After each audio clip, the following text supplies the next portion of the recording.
It is now my privilege to introduce our guest of honor. Donald Newhouse was here 60 years ago when his father, S.I. Newhouse, and President Johnson dedicated Newhouse One. And we are so glad that he has returned today to mark 6 decades of excellence in education. We are eternally grateful to Donald for his family's enduring commitment to Syracuse University and the school that bears their name. So please join me in welcoming Mr. Donald Newhouse. I was an observer at a meeting at which the school was conceived.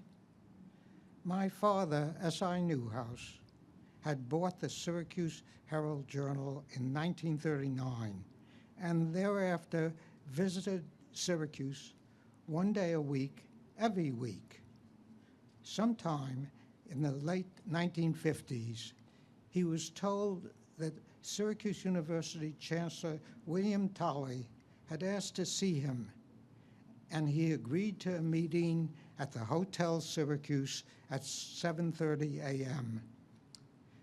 The meeting started with the chancellor saying, "S.I., you have said on a number of occasions that when you die, you have provided funds in your will for a school of journalism at Syracuse. Why wait until you die? Why not have the enjoyment of seeing it done in your lifetime?"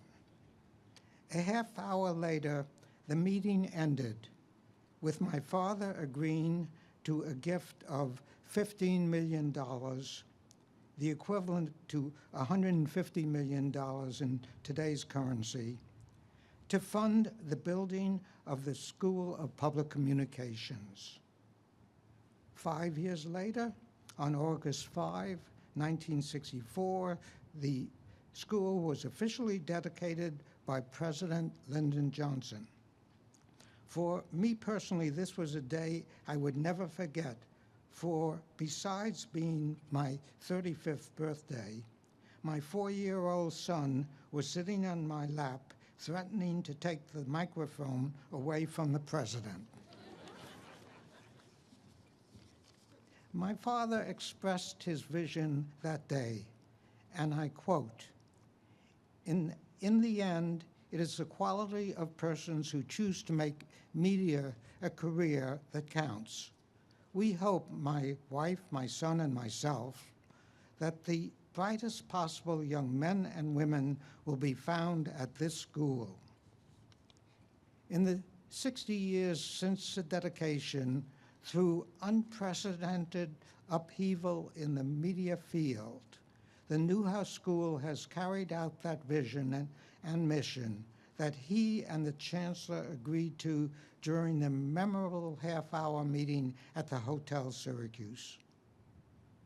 Much of this success results from the unwavering support of the leadership of the university, exemplified by Chancellor Severud, and the outstanding faculty led by 3 remarkable deans, David Rubin, who is here today, the late Lorraine Branham, and now Mark Lodato. I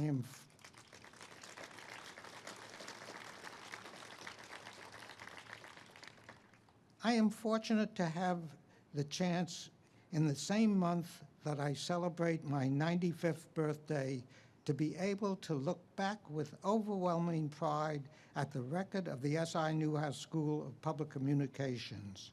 It is one of the great joys of my life. Thank you all for helping me celebrate this anniversary and for your role in realizing the dream of my father and Chancellor Tolley. Thank you.